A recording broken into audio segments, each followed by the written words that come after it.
But the wild things cried, "Oh, please don't go. We'll eat you up. We love you so." And Max said no.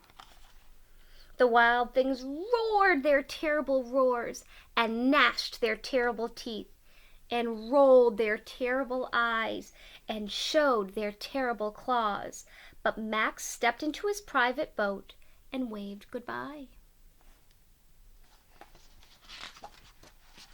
And sailed back over a year and in and out of weeks and through a day.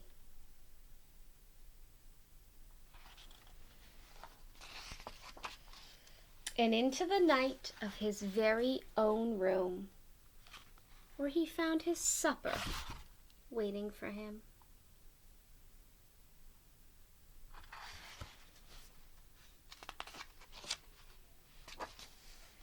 And it was still hot. What do you guys think? So, I'm sure you all have theories on what happened in this book. Is that real? Did Max get into his private boat?